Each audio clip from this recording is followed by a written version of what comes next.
Isso aqui foi a denúncia dos respiradores, né? Da Ripcare. Então, você vai ver lá no documento da Ripcare, onde eu denunciei que, se você analisasse o contrato da Ripcare, a empresa tinha apenas 6 meses de criada, tinha apenas 2 notas fiscais, uma delas foi anulada e a segunda foi justamente a de 49 milhões de reais. A empresa tinha um capital social de apenas 100 mil reais e funcionava no condomínio de luxo em São Paulo, tinha apenas 4 funcionários e tudo isso eu denunciei no contrato. Veio a pandemia e aí mudou toda a estratégia. Eu tinha feito ali com a minha equipe todo o planejamento para aquele ano, o que ia fazer nos seguintes meses, o planejamento, visita não sei aonde, ação de saúde aqui, e montamos uma agenda, rapaz, que deu um trabalho da porra, e aí veio a pandemia, daqui a pouco não podia mais fazer encontros na rua, não podia mais reunir ninguém, não podia mais receber ninguém na Assembleia, a Assembleia começou a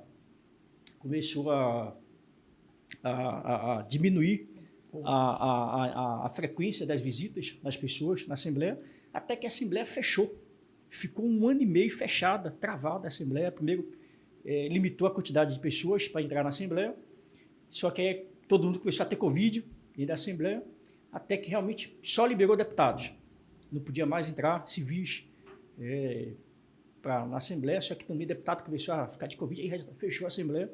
E na época eu lembro que eu montei um toldo na frente da Assembleia Legislativa, Assembleia fechada, e aí recepcionava as pessoas que chegava a demanda de funcionários de telemarketing, enfermeiros, médicos que denunciavam que não tinha álcool em gel, não tinha máscara, não tinha luva, não tinha avental, e aí foi chegando as denúncias, e eu comecei a mudar minha estratégia, comecei a fiscalizar, né, esses locais, comecei a fiscalizar hospitais, né?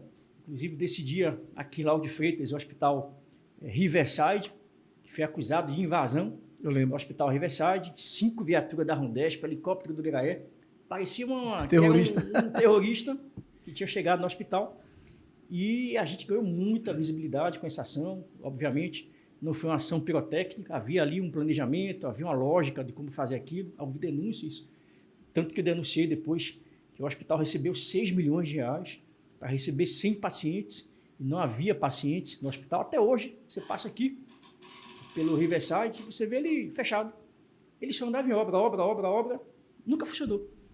Aí eu estou doido para voltar lá para saber o que é que vai ser ali de fato, né?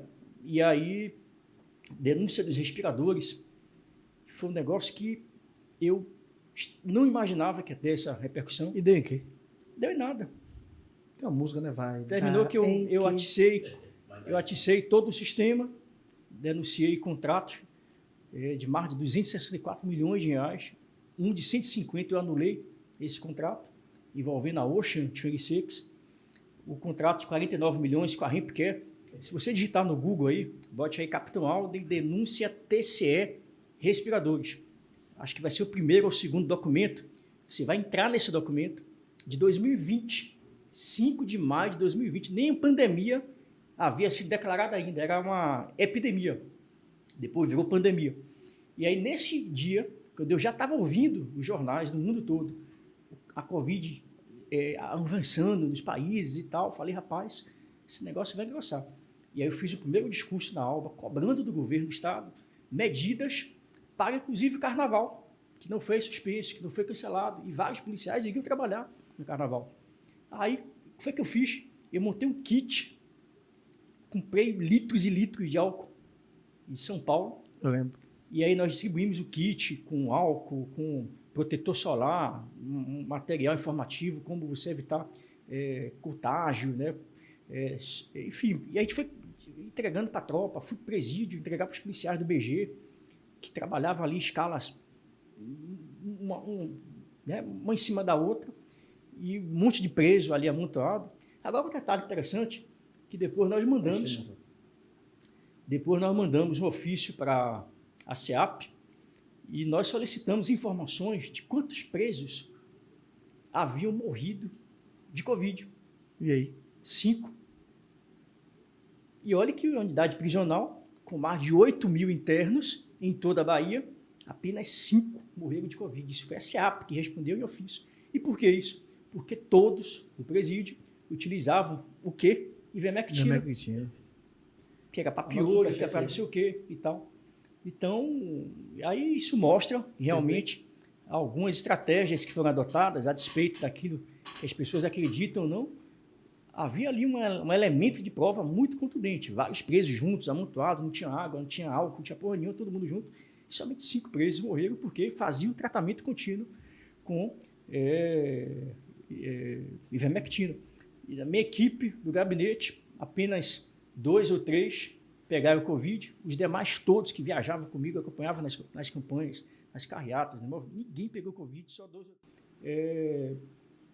Isso aqui foi a denúncia dos respiradores, né? Da Ripcare. Então, você vai ver lá no documento da Ripcare, onde eu denunciei que, se você analisasse o contrato da Ripcare, a empresa tinha apenas 6 meses de criada, tinha apenas 2 notas fiscais, uma delas foi anulada, e a segunda foi justamente a de 49 milhões de reais.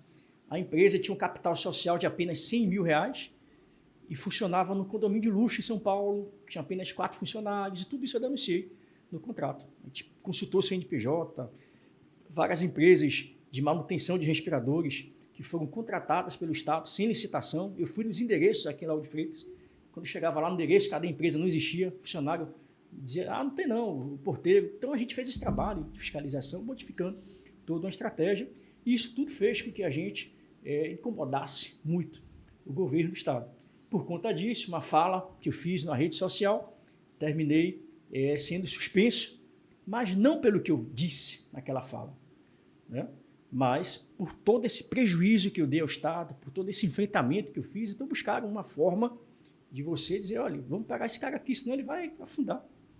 Né? Já estava a CPI dos respiradores lá no Nordeste, no Rio Grande do Norte, né? Contratos cancelados, e fazendo barulho no hospital, denunciando o hospital de campanha, denunciando o hospital de campanha da Fonte Nova, superfaturado, uma série de coisas. Então, por isso, eles encontraram um meio de tentar me frear. Fui suspenso por 30 dias e, depois dessa suspensão de 30 dias, eles acharam que eu iria, de alguma maneira, recuar, diminuir os meus enfrentamentos e tudo mais, mas a gente ganhou cada vez mais espaço na mídia, as pessoas batiam, achando que eu ia, de alguma maneira, recuar naquela atuação, mas a gente conseguiu firmar na sociedade essa ideia, né, de enfrentamento, de fiscalização, e tudo isso deu espaço para os novos parlamentares que estão chegando hoje.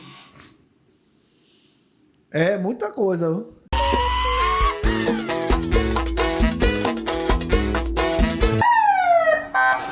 Porra, melou.